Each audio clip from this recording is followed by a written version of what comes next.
Hello and welcome back to my channel. We recently just hit 400 subscribers, which is really crazy to me. I know a lot of you guys are here from the AP Psych video, which is totally fine. I hope you guys will stay in tune for more content like this.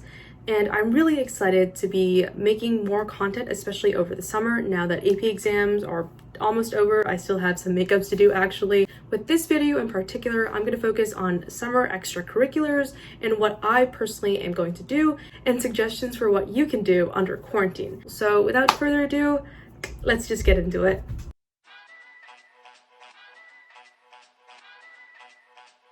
I have divided or separated my extracurriculars into three categories. First are activities directly related to my college application. Second are activities related to my clubs at school. And finally, I have summer programs. I'm going to leave timestamps on the screen, so if you aren't interested in one category or another, you can skip to that section. But anyway, first, we have activities related directly to my college application.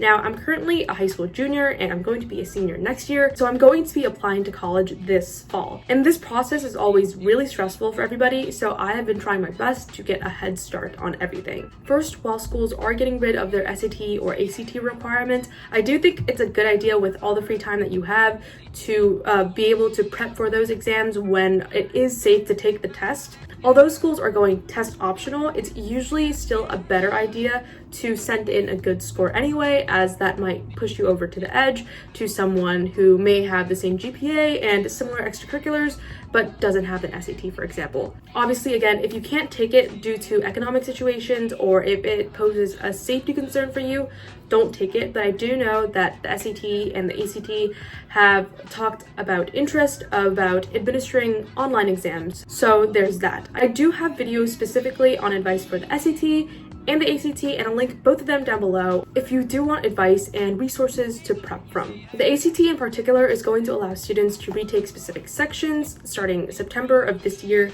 so I'm gonna prep for that, and I hope you guys take this opportunity to as well. Next, tangentially related are SAT subject tests, and they are a lot less important than the regular SAT or the ACT, but I'm not taking it as just a score to send in. Rather, specifically, I'm going to prep for the SAT subject test in a language to get out of my language requirement in college. I don't take a language class anymore in school, so I'd rather not take the AP.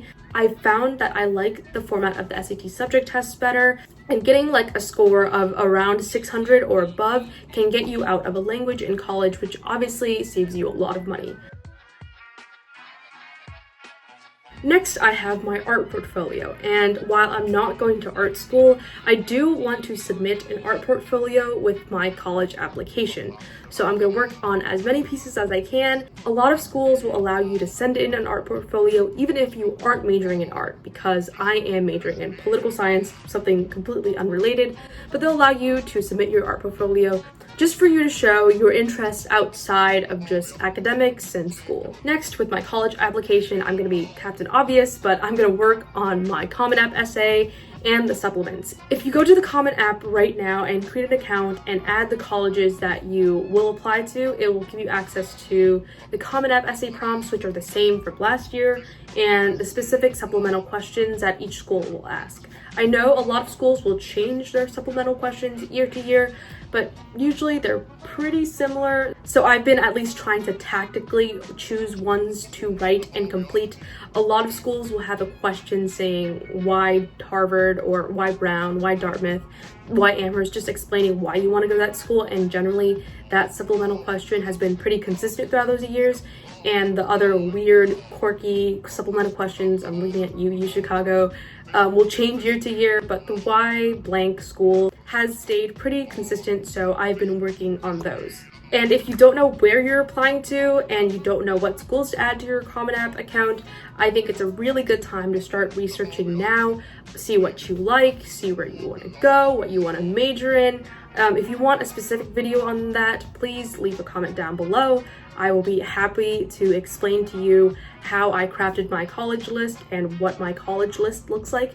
But anyway, I made an Excel sheet of all the schools I wanted to apply to, their deadline, and just what supplemental essays I need to chip at during the summer. Summer now is also a really good time to start asking for teacher recommendations. So if you don't know what those are, it's just where you ask one of your teachers at high school to write you a letter of recommendation to send with your college app. And usually colleges will only require 1 or 2, but you can send in 3 if you want. So think about the teachers you have the best relationship with, who know you the best, know your strengths, and know your drive in school to write you a letter of recommendation. It doesn't have to be the teacher in the class that you were smartest, but rather I think the teacher where you honestly see them like a best friend. And of course, you have the whole entire summer to, I guess, consider which one out of the maybe like 30 teachers you've had over high school that you want to choose.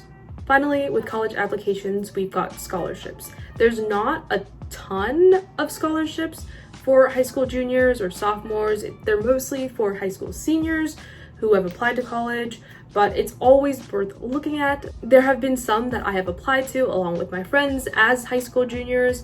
All of these will add up to help you pay for college. And I would actually recommend you to apply to smaller ones, those, for example, at your school or in your local area, as not a lot of people apply to them. So I think it's best if you do apply to them, because you never know what would happen. For me personally, there was this one I applied to that I think maybe only had like 10 submissions overall. So I ended up getting the prize. So you never know what will happen, and more money is always better than less money, right? Okay, the next category of extracurriculars that I have are extracurriculars directly related to clubs at school that I run or am participating in. First, I have my tutoring program, which I am doing with my Interact club. Interact, if you guys don't know, is essentially where you create service-based projects and help out your community. And now that we are under lockdown, it's a lot harder to do that. For example, it's much more difficult for me to volunteer at food pantries now. So I've opted to start tutoring kids online and over FaceTime and things like that. Next, I have speech and debate. I actually have my last competition/tournament next week. But after the tournament, I'm going to focus on working on my technique and practicing basically every few days and hosting practice sessions with not only myself, but with my coach and my teammates, and recruit more team members. For kids in speech and debate or Model UN, I think it's really difficult in order to practice without having that competitive space of a tournament or a competition. However, I do think that consistent practice by yourself really helps you improve your technique. And with all the extra time you have now, it's best to, I guess, cram in that amount of practice before things actually get serious and you actually have really high stakes come fall, when tournaments and invitationals could garner you great prizes and hopefully give you a lot of success. Me personally, I have some invitationals that are in September, October, really early into the school year, so I really do want to make the best out of my time over the summer. Finally, I have a TED Talk. So again, one of my close friends runs TED Ed Club at my school. It's essentially where I guess you learn how to write a TED Talk, and I've had one done for a while, but I am applying to have a TEDx Talk, which is where you get your video on the TEDx channel, and which is really crazy, and I'm really excited for the opportunity. Look out for your local TEDx charter and apply. I think it's a really great idea. Writing my TED Talk has been really fun, so I'm very, very excited to present it once I am given the opportunity to. Finally, the last category of summer extracurriculars I have is summer programs. With the quarantine, a lot of summer programs are getting canceled. I know I tried to apply to Girls State. That got canceled. I was very upset about that. However, there are ones that are going virtual and ones that are now waiving their application fee. And also there are ones that have been free for a very long time. The two that I am focusing in particular are the Experiment Digital and Code with Classie. So I'll start with Experiment Digital. With the Experiment Digital, it's essentially this virtual exchange program where you can discuss world affairs with people from the Middle East. And it's really, I guess, enlightening. Is that the right word? But it's really eye-opening to be able to discuss these issues with people from the other side of the world. Sometimes I do feel like I'm super privileged and I live inside my own bubble. So I do want to reach out to new people and learn their perspectives, and what better time than now when I don't have anything to do. I know the application for that has already passed, but I know there are programs like that that I will leave on the screen right now. Next, I have Code with Classy, which I don't think the application deadline has gone yet, but I'm not sure. But essentially, the word is pretty, I guess, self-explanatory. You learn coding. It's unfortunately only a program for teenage girls, but they have had, or they are going to have seminars all throughout the summer.